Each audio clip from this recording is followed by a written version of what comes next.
कैसे हो आप सब। उम्मीद करता हूँ अच्छे ही होंगे। तो दोस्तों, आज की इस वीडियो में हम क्लास 11 के आर्ट एंड कल्चर बुक के चैप्टर 4 के बारे में पढ़ेंगे। तो चैप्टर 4 में आगे बढ़ने से पहले अगर आप हमारे चैनल पर नए हो और आपको हमारे कंटेंट्स पसंद आ रहे हैं तो ज़रूर से लाइक, शेयर और सब्सक्राइब करें। तो चलिए शुरू करते हैं। तो जैसा कि हमने अपने पिछले वीडियो में मौर्यन एम्पायर व उससे रिलेटेड सेलिएंट आर्ट फॉर्म्स के बारे में पढ़ा और ये भी देखा कि कैसे माइटी मौर्यंस का अखंड भारतवर्ष पर राज था।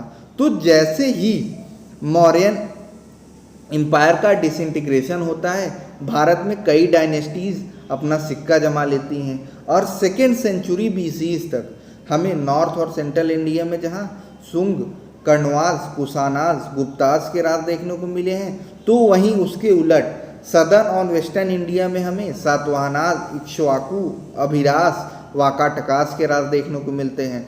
और जैसा कि हमने अपने पिछले चैप्टर्स में पढ़ा कि कैसे रिलीजियस रिजिडिटीज़ की वजह से हिंदुइज्म की पॉपुलैरिटी घट रही थी और बुद्धिज्म दिन ब दिन पॉपुलर होता जा रहा था। लेकिन सेकेंड सेंचुरी BC में डायनेस्टीज़ लाइक सुंग, गुप्ता, सातवाहनाज के कुछ राजाओं ने हिंदुइज्म को संरक्षण प्रदान किया, जिसकी वजह से वैष्णविज्म और शैविज्म पॉपुलैरिटी की ओर अग्रसर हो रहे थे। और इसी समय हमें बुद्धिज्म से रिलेटेड स्कल्पचर्स के finest form from Vidisha, Bharhut, Bodhgaya, Mathura से प्राप्त हुए हैं। तो चलिए सर्वप्रथम बात करते हैं भरहूत की।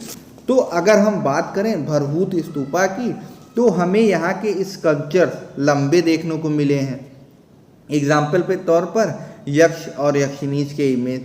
तो अब क्वेश्चन ये उठता है कि बुद्धिस्ट साइट्स में यक्ष और यक्षिनीज के इमेज क्यों देखने को मिलते थे। तो इसका ये जवाब है कि फर्स्ट सेंचुरी AD के पहले तक, यानी कि कुषाण डायनेस्टी के राज के पहले तक बुद्ध को यक्ष के रूप में रिप्रेजेंट किया जाता था।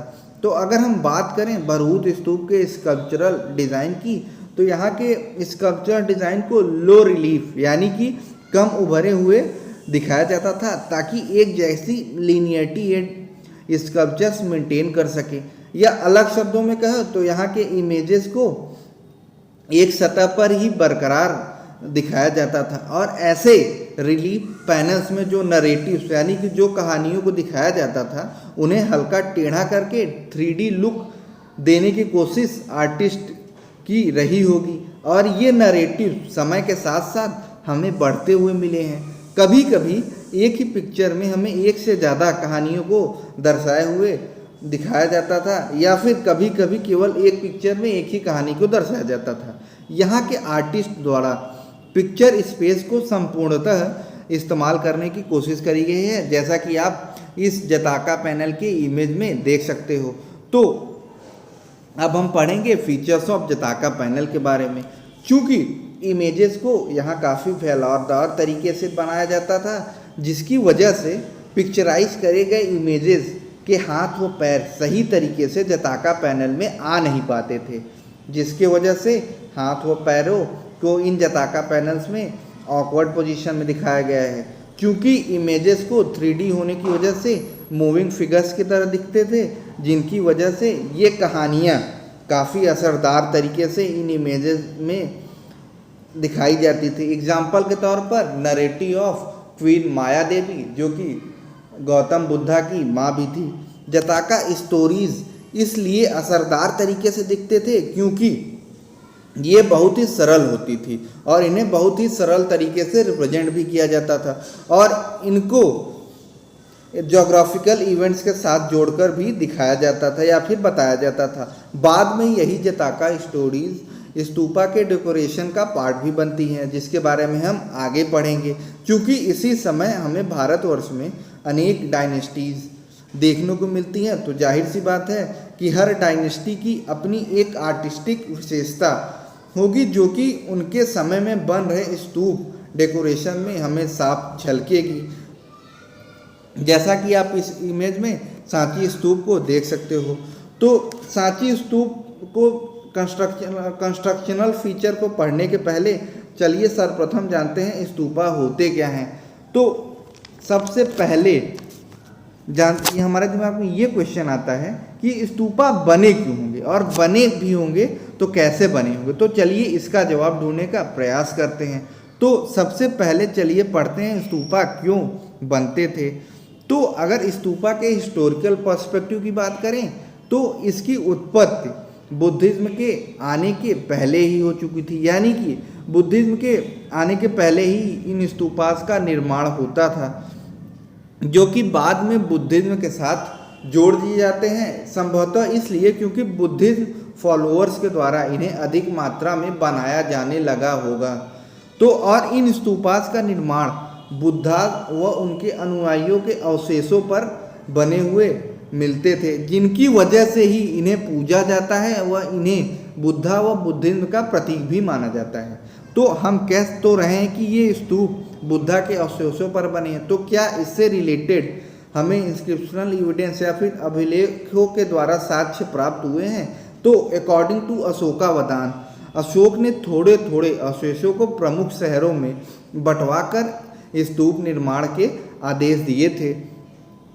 तो अगर अब हम बात करें स्तूप बनते कैसे थे, तो स्तूप की रीलिंग्स और तोरण यानी कि गेटवे पर मिले शिलालेखों या फिर इंस्क्रिप्शन में विभिन्न समूहों जैसे कि गहापति, किंग, ट्रेड गिल्ड्स इत्यादि के द्वारा इन्हें बनवाने के अभिलेख प्राप्त हुए हैं, जो कि लिखित रूप में हैं। इन्हें बनवाने में बौद्ध भिक्षु व भिक्षुणियों का भी अहम योगदान रहा है।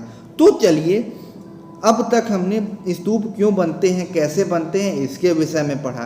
तो अब हम स्तूप के स्ट्रक्चर के बारे में पढ़ेंगे। तो स्तूप को परंपरागत रूप से अवशेषों पर बनाया जाता था, जैसा कि हम पहले से ही पढ़ रहे हैं। इनके ऊपर एक गोलाकार तल यानी कि सर्कुलर बेस के ऊपर एक साधारणतः हेमिस्फेरिकल स्ट्रक्चर बनाया जाता था या फिर प्याजनुमा स्ट्रक्चर बनाया जाता था, जिसे हम अंडा कहते हैं। अवशेष स्वरूप जहाँ हमें बुद्ध व उनके उपासकों के अवशेष पर स्तूपा का निर्माण होते हुए मिले हैं, तो वहीं गोलाकार बेस से स्तूप के निर्माण के लिए एक स्टोन ब्लॉक जिसे हम पसन कुट्टिमा कहते हैं, वो स्तंभ स्वरूप इन स्तूप को मजबूती प्रदान करते थे। और इन्हीं स्टोन स्लैब्स या ब्लॉक्स पर हेमिस्फेरिकल डोम स्लैब या फिर प्याजनुमा शेप्ड का स्ट्रक्चर बनता था, जिसे हम अंडा कहते थे। तो अंडा की ऊपरी सतह को छोटा करके और फिर इसी समतल सतह को रीलिंग्स के थ्रू घेर लिया जाता था, और इसी सतह को हम हरमिका कहते हैं। लिटरल मीनिंग ऑफ हरमिका की बात करें तो इसे मैंसन ऑफ गॉड भी कहा जाता है। हरमिका की मिडिल में एक यष्टि को जोड़कर उसी के ऊपर छत्रावली का कंस्ट्रक्शन किया जाता था।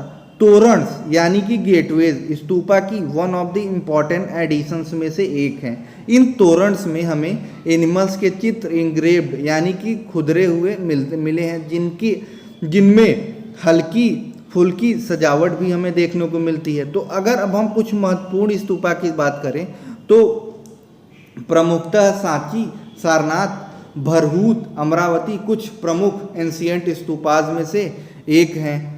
तो अगर अब हम बात करें सांची स्तूपा की प्रॉपर तरीके से, तो हम यहाँ 3 स्तूप हमें यहाँ देखने को मिलते हैं या अवशेष स्वरूप प्राप्त हुए हैं। तो अगर बात करें सर्वप्रथम स्तूप की, तो इनके तोरण या फिर गेटवेज पर हमें फाइनेस्ट कार्विंग देखने को मिलती है, और इसी स्तूप में हमें ऊपरी व निचले भाग में प्रदक्षिणापथ या फिर सर्कम एम्बुलेटरी पाथ बने हुए मिले हैं। स्तूपा फर्स्ट में हमें 4 तोरण जो कि बुद्धा के जीवन में विभिन्न चरणों को दर्शाते हैं, वे भी बने हुए मिले हैं। सर्वप्रथम स्तूपा को ईंटों के द्वारा बनाया जाता था, जो कि सब्सिक्वेंट पीरियड यानी कि आने वाले पीरियड के साथ साथ इन्हें पत्थरों से भी कवर किया जाने लगता है। और इन स्तूपाज में हमें बुद्ध सिंबल्स के माध्यम से जैसे कि फीट, एम्पटी, थ्रोन, छत्र इत्यादि के माध्यम से दर्शाए जाते हैं, जो कि ये बताता है कि इस समय हीनयान शक्ति की डोमिनेंस थी। और स्तूपा फर्स्ट तीनों स्तूपाज में से सबसे ओल्डेस्ट स्तूपा है। तो अगर अब हम बात करें इसकी प्रमुख आर्टिस्टिक फीचर की, तो यहाँ हमें अशोकन लायन पिलर को स्तूपा के सदर्न एंड में दिखाया गया है, जो यह दर्शाता है कि कैसे सांची मोनास्टिक और ट्रेडिशनल आर्टिस्टिक सेंटर बना। और इमेजेस को यहाँ हाई रिलीफ में डिपिक्ट यानी कि दर्शाया गया है और यहाँ इमेज उभरे हुए भी दिखाए जाते हैं। तो इमेजेस में बने एनिमल्स और ह्यूमंस फिगर्स के एक्सप्रेशन को नेचुरलिस्टिक यानी कि प्राकृतिक रूप में दर्शाया गया है या फिर रखा गया है। इमेजेस में हेड यानी कि सिर में ज़्यादा उभार देखने को हमें मिलते हैं। अगर हम कंपेयर करें इसके अन्य बॉडी पार्ट्स के साथ, पिक्चर्स में जो कसावट हमें पहले देखने को मिलती थी वो स्तूपा फर्स्ट के डेवलपमेंट तक दूर हो चुकी थी और अब इमेज को मूवमेंटल पर्सपेक्टिव में हमें देखने को मिले हैं। तो जैसे कि इमेज में हमें सुधार देखने को मिलते हैं, पिक्चर डिपिक्शन इन इमेज स्वयं कहानी को बयां करने लगते हैं। एक अन्य खासियत की बात करें स्तूपा फर्स्ट में तो हमें यहाँ कार्विंग टेक्निक बारहूट स्तूपा से एडवांस देखने को मिलती है। तो अब आगे बढ़ते हैं स्तूपा सेकंड की तरफ। तो अगर बात करें स्तूपा सेकंड की तो हमें यहाँ 10 कम प्रसिद्ध अरहत जो कि 3 डिफरेंट जनरेशन को बिलोंग करते थे उनके अवशेष प्राप्त हुए हैं और ये स्तूपा फर्स्ट से पुराने प्रतीत भी होते हैं। अपितु यहाँ स्कल्पचर छोटे मिले हैं परंतु यहाँ के इमेजेस नेचुरलिस्टिक यानी कि प्राकृतिक स्वरूप में दर्शाए गए हैं। तो ये तो था स्तूपा सेकंड के बारे में सांची स्तूप के। तो अब हम पढ़ते हैं सांची स्तूप के स्तूप थर्ड के बारे में। तो अगर हम बात करें स्तूपा थर्ड की तो स्तूपा थर्ड में हमें बुद्धा के डिसाइपल्स लाइक सरीपुत्र महामोगलान्याना के अवशेष मिले हैं। यहाँ एक स्त्री जो कि पेड़ के एक तने को लेकर खड़ी है, इसके इमेज भी हमें प्राप्त हुए हैं जिन्हें यहाँ साल भंजिका भी कहा जाता था। एवं पिलर्स पर हमें गार्जियन इमेजेस भी देखने को मिले हैं जिन्हें बहुत ही ध्यान से तराशा गया है। तो दोस्तों ये तो था चैप्टर 4 के पार्ट फर्स्ट के बारे में। तो अगर आपको हमारी वीडियो पसंद आई हो तो ज़रूर से लाइक शेयर और सब्सक्राइब करें। So thank you.